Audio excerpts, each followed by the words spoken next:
There's a moment every gardener dreads, and it usually happens after a long stretch of trying everything.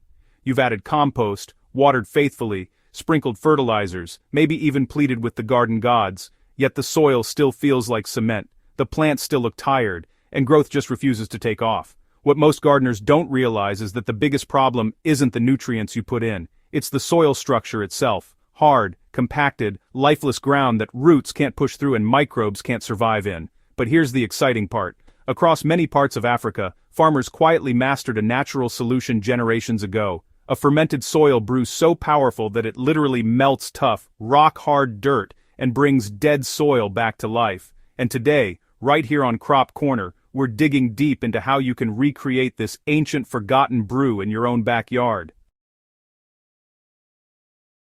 Once you understand why compacted soil is so destructive, everything clicks. Hard soil isn't just inconvenient to dig into, it shuts down the entire ecosystem beneath your feet.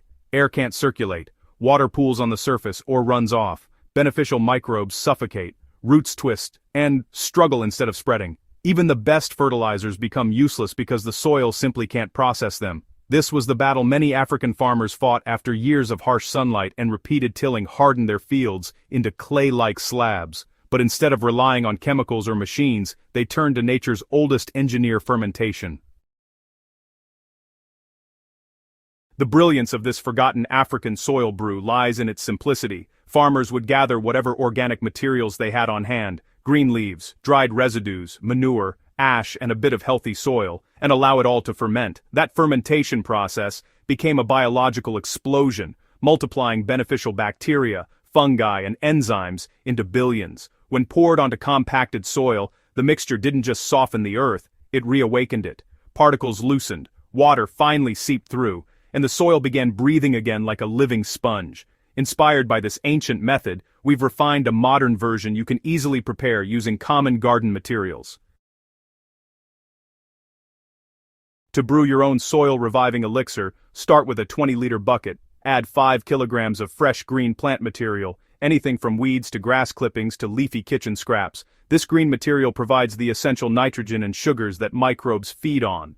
Then include 1 kilogram of dry brown matter such as dried leaves or shredded stems.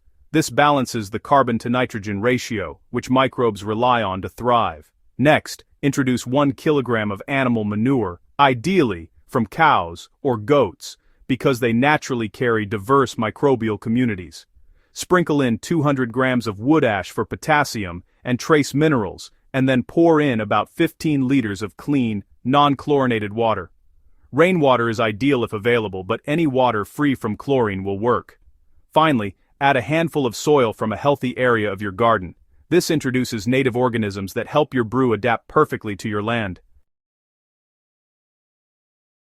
Stir everything well and cover the bucket with a breathable cloth or, just a loosely fitted lid. You want airflow, not total closure. Place the bucket in a shaded spot and allow it to ferment for 10 to 14 days, making sure to stir every 2 or 3 days. As fermentation begins, you'll notice bubbles and foam, and you'll smell a sweet, earthy aroma.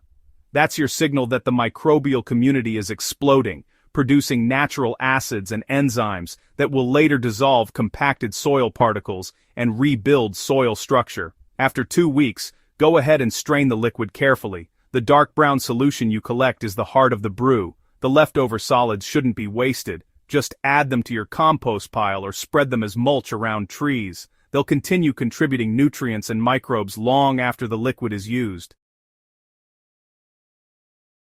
Now that you've brewed this powerful elixir, knowing how to apply it is just as important. Because it's highly concentrated with microbial activity, proper dilution is key. Mix 1 part brew with 10 parts clean water. For example, if you have 1 liter of the fermented liquid, dilute it with 10 liters of water. Apply the solution directly to the soil, not onto the leaves. A watering can works perfectly, and make sure to wet the soil thoroughly so the microbes can sink deep.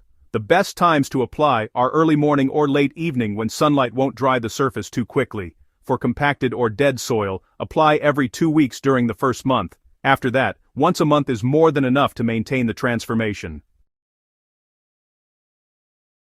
As this brew works its way into your soil, the changes are, honestly, remarkable. Earthworms return first, and when earthworms show up, you know nature is healing fast. Water begins to infiltrate instead of running off. Soil that once felt like concrete becomes crumbly, soft, and rich. The roots of your crops stretch deeper and wider, gaining access to nutrients and moisture they've been deprived of. Leaves regain their vibrant green color, growth becomes more vigorous, and plants start producing like never before. What you're witnessing is biology restoring balance by something fertilizers alone can never accomplish. The science behind this transformation is both simple and beautiful. During fermentation, beneficial microbes produce organic acids that break down tough clay particles and release locked-up minerals. Enzymes begin digesting organic matter, turning it into plant-available nutrients. Natural microbial glues bind soil particles into aggregates, creating the perfect balance of air pockets and moisture-holding structure. Unlike commercial soil conditioners, which often add nutrients but no life, this ancient brew reintroduces an entire ecosystem back into the ground. It doesn't force growth, it heals the soil so it can grow on its own. One of the reasons this method stood the test of time is its adaptability. If your soil drains too fast because it's sandy, increase the amount of brown material during fermentation to boost carbon content and help the soil hold water. If your soil is sticky and heavy with clay, adding a bit of crushed charcoal or biochar in your next batch creates extra housing for microbes and significantly improves aeration. Over time, these adjustments make your soil more balanced and resilient. Many African farmers noticed not just improved structure, but also better pest resistance. Healthy soil produces healthy plants, and healthy plants naturally fight disease and pests without chemicals.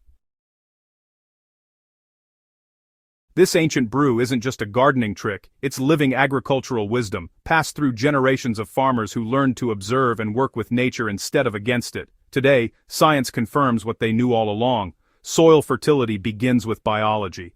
Here at Crop Corner we believe in embracing these traditional methods because they're sustainable, regenerative, and accessible to every gardener, no matter the size of the plot. So, if your garden feels tired, unresponsive, or hard as a brick, don't give up and don't rush toward chemicals. Brew life back into it. This forgotten African formula has revived fields for centuries, and it can do the same for your garden. If you learned something new today, make sure you subscribe to Crop Corner and share this guide with your fellow gardeners. Let's bring life back to the soil, one brew at a time.